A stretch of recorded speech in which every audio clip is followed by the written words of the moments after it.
Welcome to TheoTrade. This is Don Kaufman for the TheoVideo report for December 14th, 2015. What can we say about the markets today? You know, it's not often that I want to look back on an individual trading day and take that into kind of this TheoVideo report, but some tense, and intense moments inside of today's trade. So I'm going to take you guys back to early in trade today. We saw some astounding moves inside of markets. Again, what I've actually done is gone into 1 day, 1 minute. So I'm actually 1 day, 1 minute kind of frequency over here and looking at two specific candles where the markets ultimately move from, this is roughly a move from 207 down into the 1993.5 level. Okay, then we actually had a move from 1998 and change all the way up to 2014. We had 13-point and 16-point back-to-back 1 minute moves inside of the S&Ps. I mean, this is not just crazy kind of stuff. This is off the chart volatility inside of the S&Ps on intraday trade. So it seems right now as we come into the close of the day, and I always like to record these like when the market's still open a little bit, it seems like things are rather docile. And nothing could be further from the truth. Anytime that you get routinely over 5,000 S&P contracts trading on a 1 minute basis, it's on. I mean, there's algorithms flying out there. And pretty consistently throughout today's trade, we have seen just wild spikes of volume. Got to remember, this is all prior to the FOMC announcement. So this isn't about, me talking about volatility over here. Forget volatility. Now we're actually talking about market instability.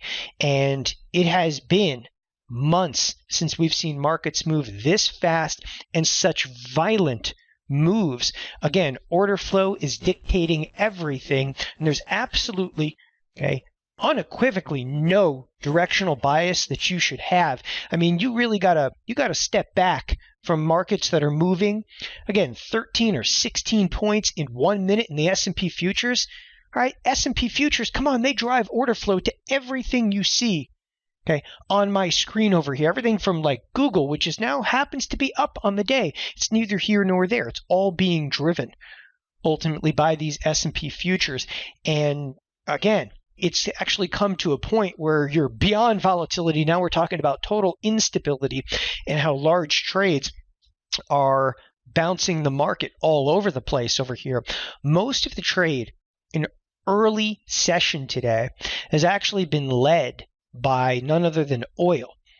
So go over to the oil in early trade today. Was down and down big and has kind of rallied back up throughout the course of the session. But in early trade today, we're actually seeing oil trade in almost lockstep with the S&P futures. Quite unusual. They kind of decoupled as the day progressed over here, but oil actually driving much of the trade, which actually hit all the way down to 34 and change in the barrel. Now, here's the interesting part. Forget about instability. Beyond volatility, instability in the S&P futures. Take a look at the bond market. So we have an FOMC announcement coming up where you wouldn't expect fireworks to be going off in the bonds. The bonds are already down like 2 points today. So the bonds are down 2 points. Now, with bonds down, that usually takes, rates up a little bit, which is typically good for financials. Look at what financials are doing.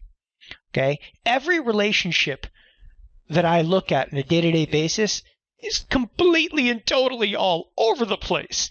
I mean, it's just right now, it's a complete and total free-for-all. So if you're looking at markets and you're thinking to yourself, well, how am I going to position myself for the FOMC announcement due out later this week? And to me, there's only one answer to that question.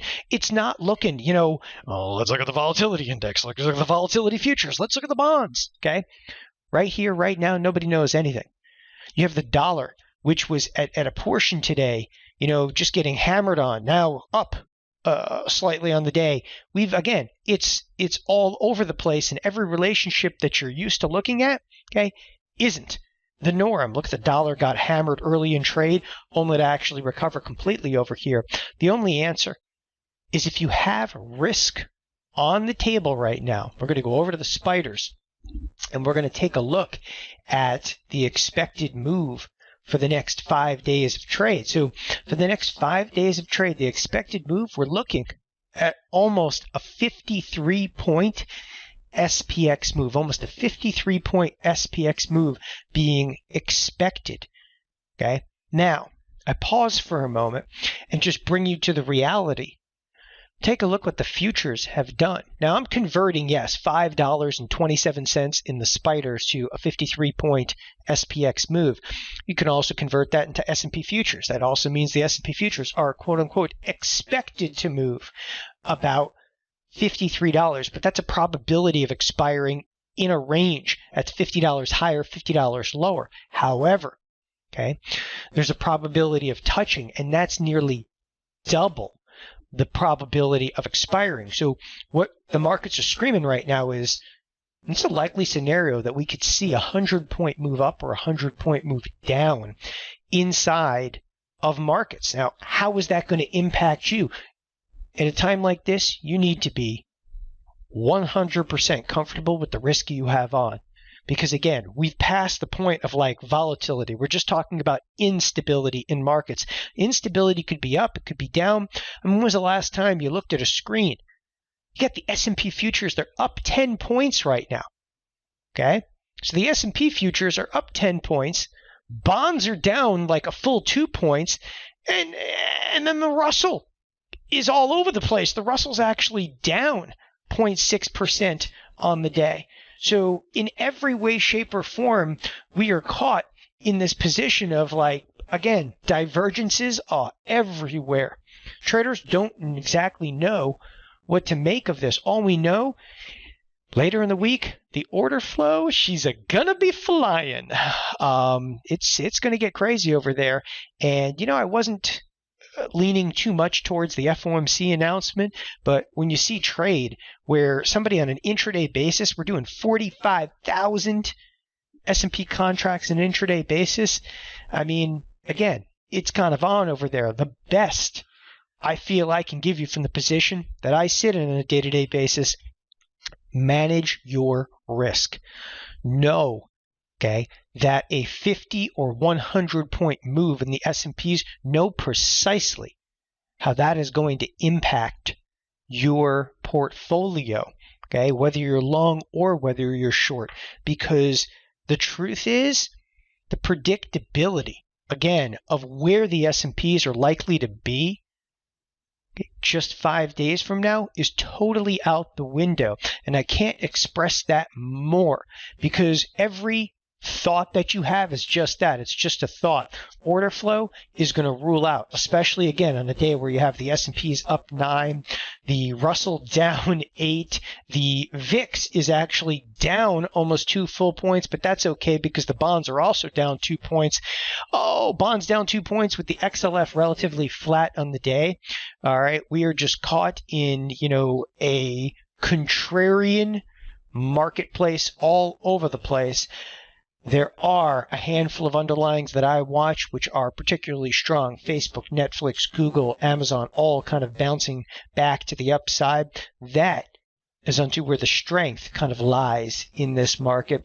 Join us each and every day here for the TheoVideo report. Again, my name is Don Kaufman over at TheoTrade. It's going to get interesting later this week.